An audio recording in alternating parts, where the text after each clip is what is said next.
It's 7:32. It's Wednesday, June 2nd, 2021. My name is Dave. I'm in the studio with my wife, Irene, who co-owns the radio station with me.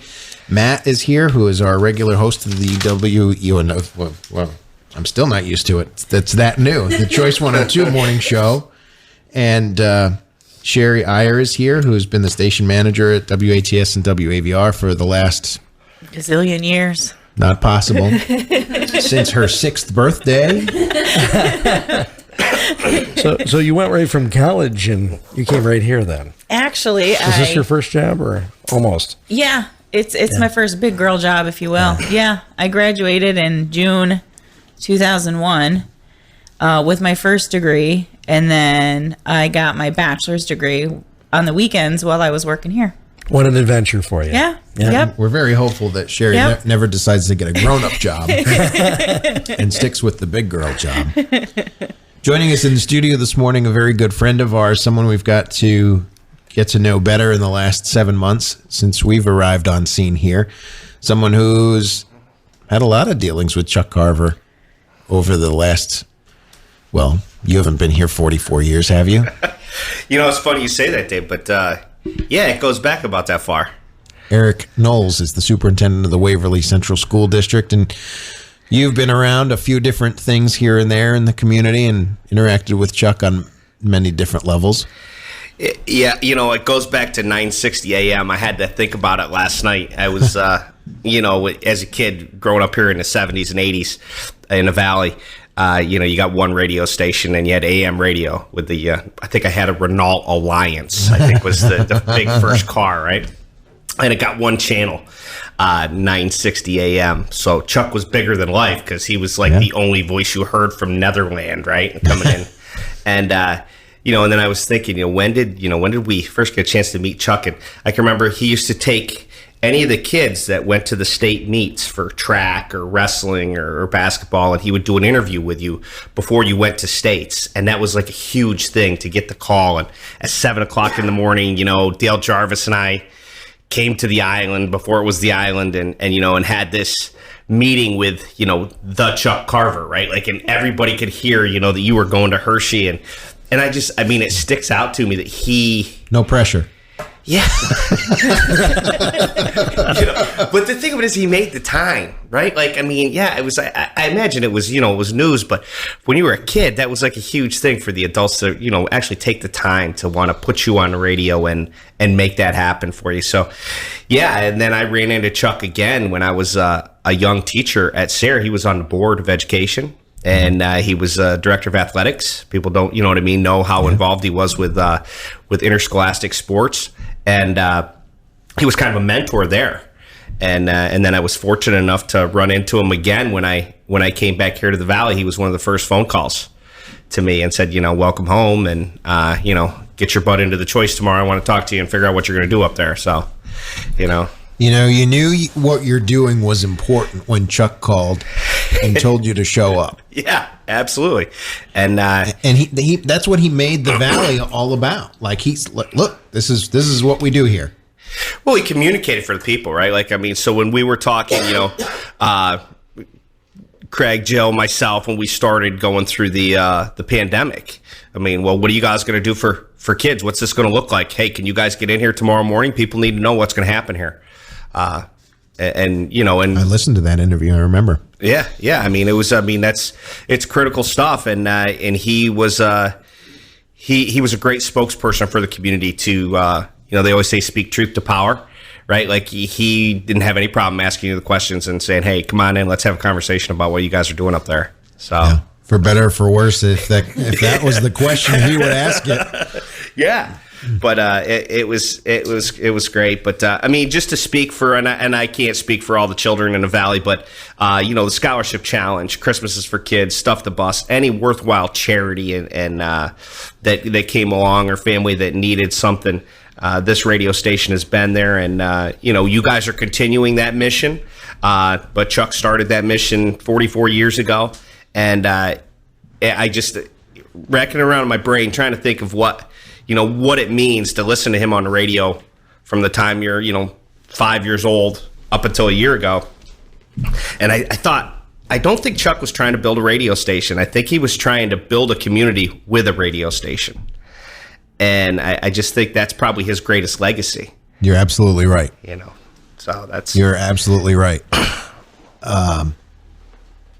I've always built radio stations. Yeah. I know how to build a radio station. Chuck really knew how to build a community.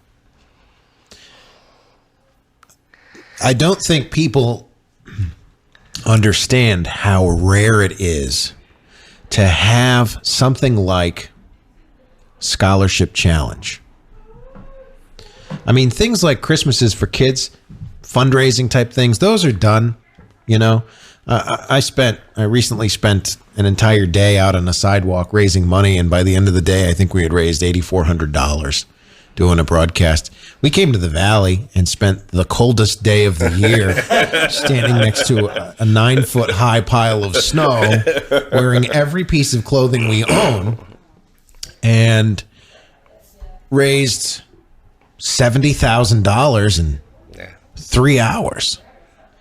Scholarship Challenge doesn't exist anywhere else.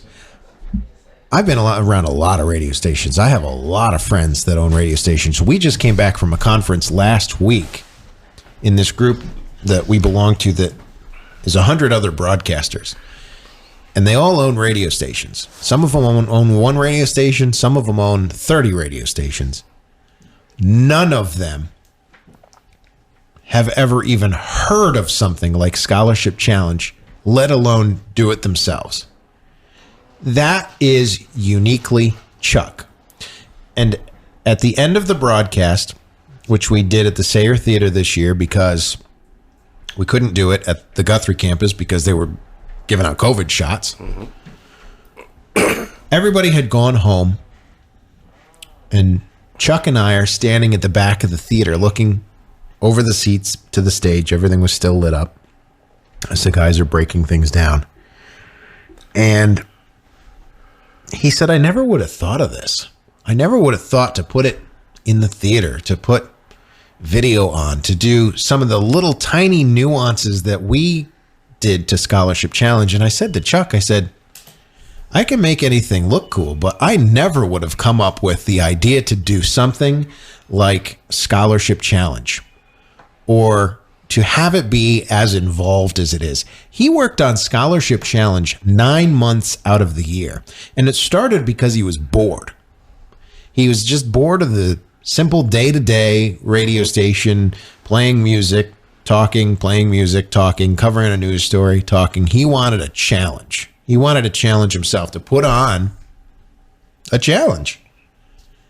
And he took pride in those questions and that crazy system that Larry put together.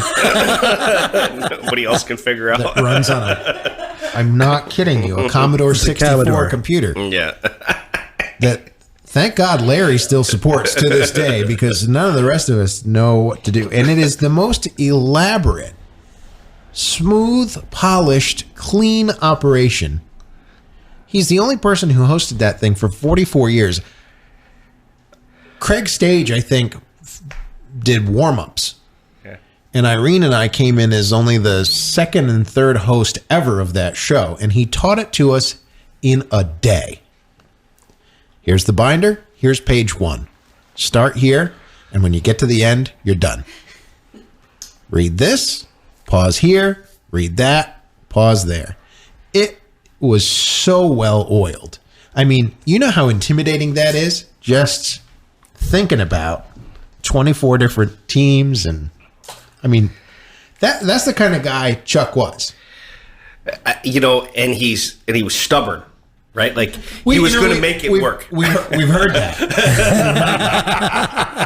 But I think that's when anything worthwhile, people try to throw roadblocks and barriers up, and normal people quit. Right? Like, or they do it for a couple of years and they go, man, this was just too hard. I'm not going to do this again.